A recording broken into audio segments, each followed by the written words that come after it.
हम आभारी हैं आदरणीय प्रधानमंत्री जी के।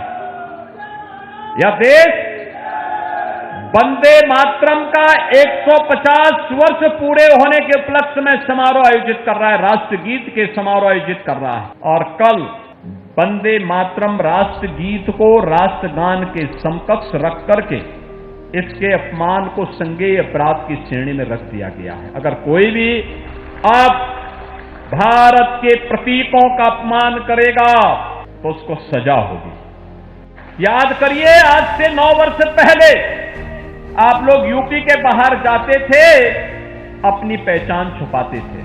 आज आपको पहचान नहीं छुपाना है। आज तो आप कहीं जाते हैं, कोई पूछता कहां से आए हैं, आप कह देंगे सहारनपुर से, आप कह देंगे यूपी से। 9 वर्ष पहले तक जो लोग यूपी के नाम पर, सहारनपुर के नाम पर मुंह नाक सिकोड़ते थे, आपसे 10 कदम दूरी बढ़ाते थे, आज आप देखते होंगे कि आप जैसे यूपी बताएंगे, जैसे सहारनपुर बताएंगे, सामने वाले के चेहरे पर एक चमक आती है, और चमक ऐसी होती है जैसे कोई अपनों की चमक होती है। ये सम्मान है आपका, ये पहचान है आपका। इस पहचान को बनाए रखने की तैयारी। आज पश्चिम उत्तर प्रदेश में जब हम आते हैं, मां शाकंभरी का धाम, पहले तुष्टीकरण के नाते यही पैसा जो आज मां शाकंभरी धाम के पुनरुद्धार के कार्य के लिए और बेहतरीन कॉरिडोर के निर्माण में खर्च हो रहा है, यही पैसा पहले कब्रिस्तान की बाउंड्री वाल के नाम पर गरीबों की जमीनों को कब्जा करने में खर्च हो जाता था। पहले हर बात को लेकर के खाना कैसे खाना है, इसके लिए भी फतवा जारी होता था आपकी यहीं देवबंद से। खाना कैसे खाना है यह व्यक्ति तय करेगा जिसको खाना होगा, लेकिन नहीं, वह भी तय होता था देवबंद से। और यह नहीं चल सकता है कि रहेंगे, खाएंगे भारत में, रहेंगे भारत में और दुश्मन के गीत गाएंगे, ये नहीं चल सकता है। यह देश इसको स्वीकार नहीं करेगा, ये स्वीकार नहीं कर सकता है। पहले क्या होता था? भेदभाव होता था, क्षेत्र का भेदभाव, जाति का भेदभाव, पैसे का लेन देन, सिफारिश। हमने कहा भी नहीं, सरकार आई, हमने कहा भी देखो भेदभाव किसी के साथ नहीं होगा। प्रधानमंत्री जी ने मंत्र दिया है सबका साथ सबका विकास का, इसको लागू करेंगे। हमारे लिए व्यक्ति नहीं, जाति नहीं, मत और मजहब नहीं, पूरा 25 करोड़ का उत्तर प्रदेश एक परिवार के रूप में है और एक 25 करोड़ लोगों के विकास के लिए कार्य करना है, यहां के नौजवानों के उत्थान के लिए कार्य करना है। हम आभारी हैं आदरणीय प्रधानमंत्री जी के।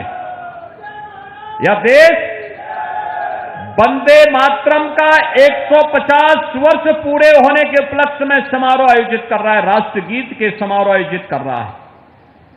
और कल वंदे मातरम राष्ट्रगीत को राष्ट्रगान के समकक्ष रख करके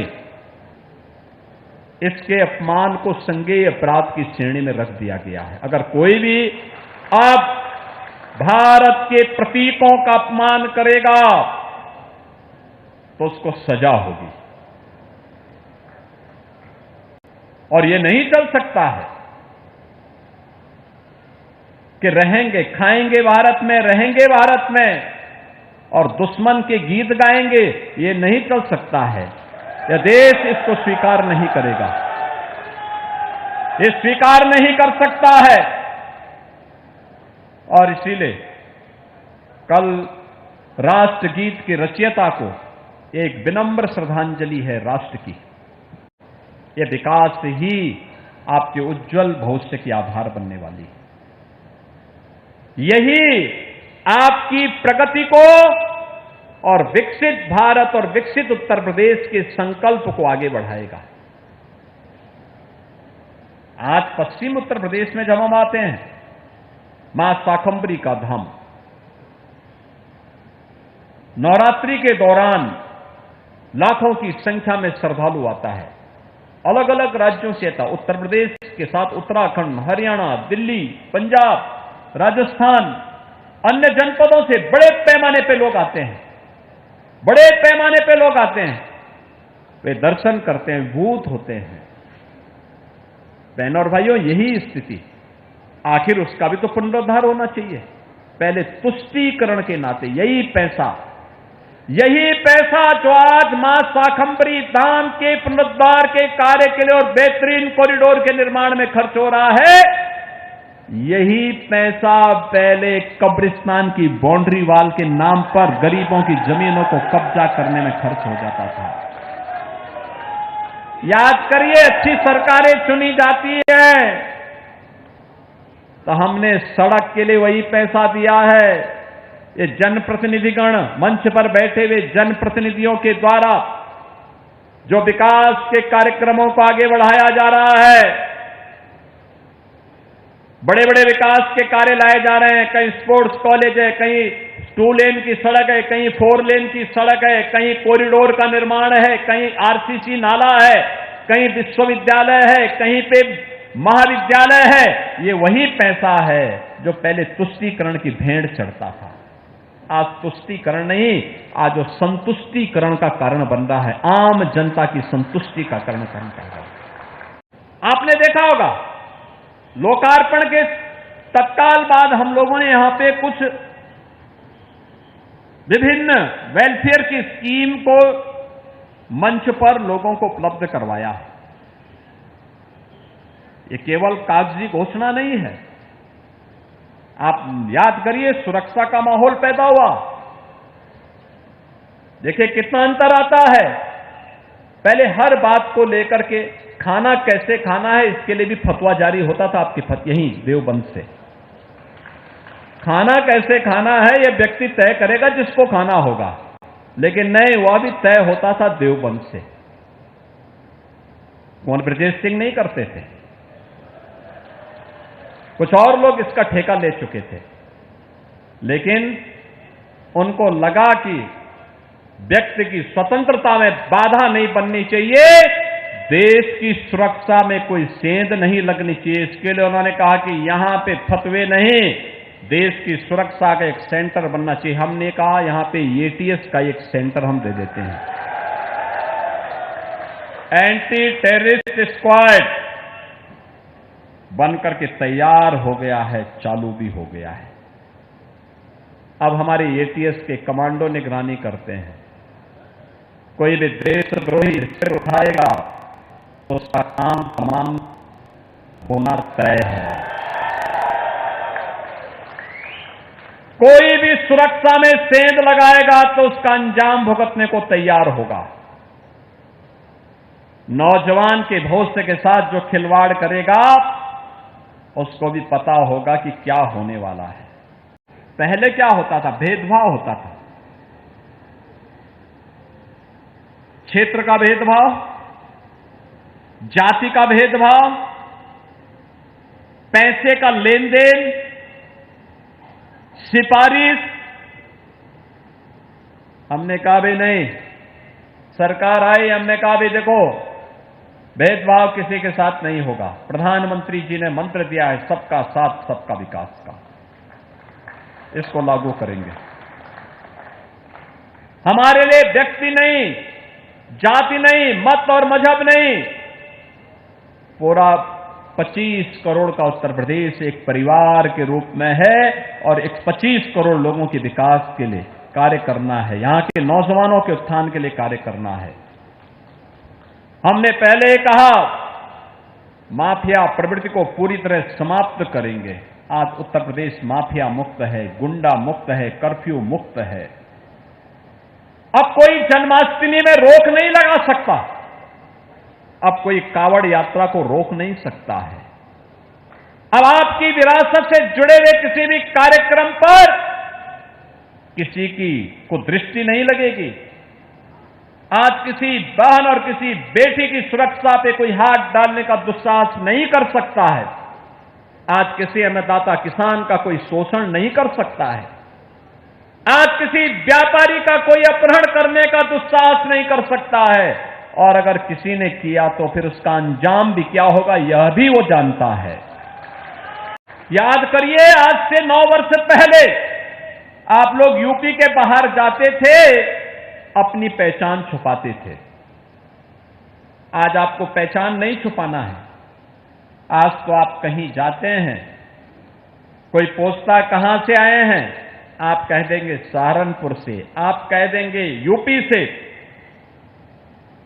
9 वर्ष पहले तक जो लोग यूपी के नाम पर, सहारनपुर के नाम पर मुंह नाक सिकोड़ते थे, आपसे 10 कदम दूरी बढ़ाते थे, आज आप देखते होंगे कि आप जैसे यूपी बताएंगे, जैसे सहारनपुर बताएंगे, सामने वाले के चेहरे पर एक चमक आती है, और चमक ऐसी होती है जैसे कोई अपनों की चमक होती है।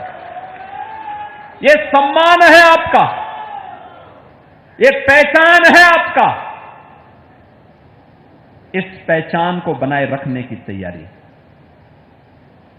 ये इसलिए हुआ है, हमने समाज को जाति के नाम पर बांटने वाले ताकतों से सावधान रहते हुए, सामाजिक ताने बाने को छिन्न भिन्न करने वाले तत्वों से सावधान रहते हुए, बिना रुके, बिना डिके, बिना झुके, प्रधानमंत्री मोदी जी के मार्गदर्शन में विकास के, समग्र विकास के कार्यक्रमों को भी आगे बढ़ाया है, और बिना भेदभाव के शासन की योजना का लाभ समाज के प्रत्येक तबके को बांटा है।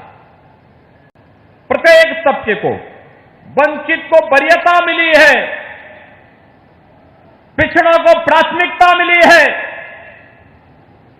हर वंचित के घर तक उसकी योजना पहुंचाने का कार्य किया है, और उसका परिणाम आज हमारे सामने है।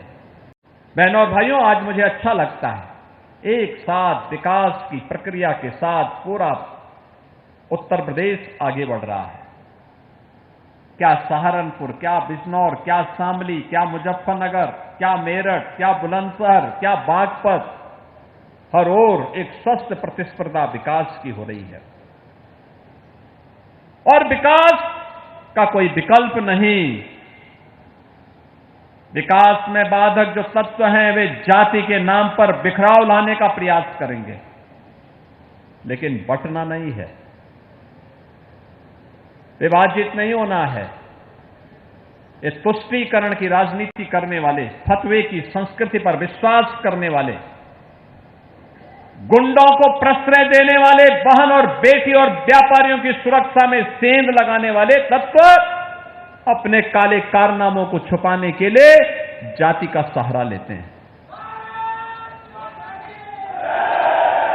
इनके द्वारा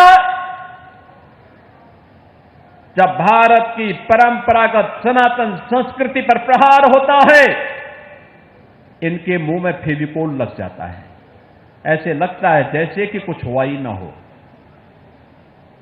भारत की सनातन परंपरा को अपमानित करने के लिए इनके द्वारा मनगढ़ंत मुद्दे गढ़े जाते हैं, बढ़ाए जाते हैं, उन्हें अपमानित करने की साजिश रची जाती है, समाज में अलगाव पैदा करने का कुत्सित प्रयास किया जाता है, हर पेशेवर अपराधी को और माफिया को प्रश्रय देकर के प्रदेश के नौजवानों के सामने पहचान का संकट खड़ा किया जाता है।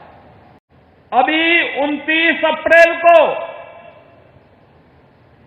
मेरठ से प्रयागराज के बीच 6 लेन का लगभग 600 किलोमीटर लंबा देश का सबसे बड़ा एक्सप्रेसवे प्रधानमंत्री जी ने उद्घाटन किया है। यानी गंगा एक्सप्रेस वे का मतलब केवल मेरठ और प्रयागराज नहीं है।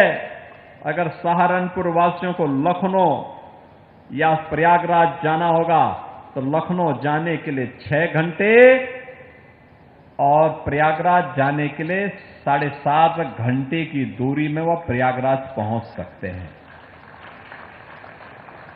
बहनों और भाइयों, अब सहारनपुर में क्या नहीं है, मां शाकंभरी के नाम पर विश्वविद्यालय, बहुत शीघ्र उसका उद्घाटन का भव्य समारोह होने जा रहा है। एयरपोर्ट बनने जा रहा है, लगभग फाइनल स्टेज में चल रहा है। सहारनपुर भी देश और दुनिया से जुड़ेगा। बेहट में स्पोर्ट्स कॉलेज, अनेक डिग्री कॉलेजेस, नगर के अंदर बस स्टेशन, नगर क्षेत्र के सहारनपुर नगर के अंदर जल निकासी की समस्या का स्थायी समाधान की दिशा में ड्रेन बनाने की, आरसीसी ड्रेन बनाने की कार्रवाई को आगे बढ़ाने का कार्य, अनेक विकास की योजनाओं के साथ साथ बेहतर कनेक्टिविटी हो, एक और यह कार्य, और दूसरा मां शाकंभरी पीठ पर जाने के लिए एलिवेटेड हाईवे का निर्माण। अब आप जाएंगे वहां पर, सर्दी हो, गर्मी हो, बरसात हो, किसी भी सीजन में जाकर के आप मां के दरबार में माथा टेक सकते हैं, क्योंकि अब वहां पे जाने के लिए नदी के ऊपर एक एलिवेटेड हाईवे बनाया जा रहा है। तेजी के साथ काम चल रहा है, पूरे कॉरिडोर का विकास हो रहा है, बेहतरीन जन सुविधाएं विकसित की जा रही हैं। हर माननीय विधायक अपनी अपनी विधानसभा में इन सब कार्यक्रमों को आगे बढ़ा रहा है। यानी अब वही सहारनपुर अपनी गति के लिए, अपनी प्रगति के लिए जाना जा रहा है। जिस सहारनपुर की पहले लोगों ने फतवे जारी कर करके दुर्गति कर रखी थी, अब ये फतवे की कार्य संस्कृति से मुक्त होकर के, फतवे की कुसंस्कृति से मुक्त होकर के, वही सहारनपुर अपनी गति के माध्यम से न केवल प्रगति कर रहा है, बल्कि भारत की समृद्धि में भी अपना योगदान कर रहा है। सहारनपुर, याद करिए, ये वही जनपद है 2013, 14, 15, 16 दंगे हो रहे थे, कनेक्टिविटी नहीं थी, विकास का कार्य ठप थे। देश की राजधानी में जाने के लिए 4 से 6 घंटे का समय और प्रदेश की राजधानी में पहुंचने के लिए 12 से 14 घंटे का समय सहारनपुर वासियों को लगता था। शिक्षा का प्रमुख केंद्र नहीं था, स्पोर्ट्स का कोई प्रमुख केंद्र नहीं था। सहारनपुर अपनी पहचान के लिए मोहताज था। अन्नदाता किसान परेशान था, नौजवान प्लान करने के लिए मजबूर था, और प्लान के साथ साथ यहां के उद्यमी और व्यापारी दहशत में थे। देवबंद बदनाम हुआ था, क्योंकि देवबंद से जब फतवे जारी होते थे तो देश के अंदर हलचल मचती थी, हलचल। लोगों को लगता था कि पता नहीं अब क्या हो जाएगा। 2016 में इसी सहारनपुर में दंगे हुए थे, सिख विरोधी दंगे। 2013-14 में मुजफ्फरनगर, शामली, पश्चिमी उत्तर प्रदेश जल रहा था। महीनों कर्फ्यू, आवागमन बंद, किराना और कांदला में पलायन, हर ओर तबाही, कोई सुनने वाला नहीं। बहनों और भाइयों, उन स्थितियों में 2017 में सरकार बनी। प्रधानमंत्री मोदी जी के आह्वान पर उत्तर प्रदेश की जनता ने मोदी जी पर विश्वास किया और प्रदेश में डबल इंजन की सरकार पहली बार बनी, पहली बार डबल इंजन की सरकार बनी। और आज मैं कह सकता हूं, सहारनपुर की पहचान यहां के कारीगरों के द्वारा बनाए गए वर्ल्ड क्लास कास्ट कला, वुड कार्विंग का कार्य, आज फिर से इसको अपनी एक नई पहचान मिल गई है। सहारनपुर भी कह सकता है कि हमने कुछ विशिष्ट किया है, अपने दम पर किया है, वह है कास्ट कला। उसको सिर से मंच मिला है, प्लेटफॉर्म मिला है, एक नई पहचान मिली है। अभी हाल ही में विधानसभा चुनाव के परिणाम सामने आए हैं। विधानसभा चुनाव में असम में तीसरी बार, पुदुचेरी में दूसरी बार और बंगाल में पहली बार भारतीय जनता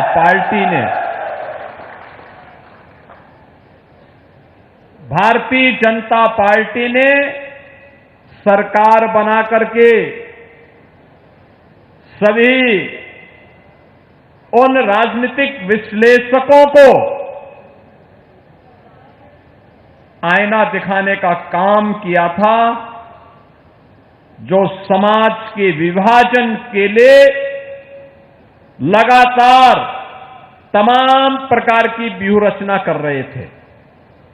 और मैं इस अवसर पर भारतीय जनता पार्टी के बंगाल के कार्यकर्ताओं के साथ साथ सहारनपुर के भी कार्यकर्ताओं को हृदय से बधाई देता हूं, अपनी शुभकामनाएं देता हूं।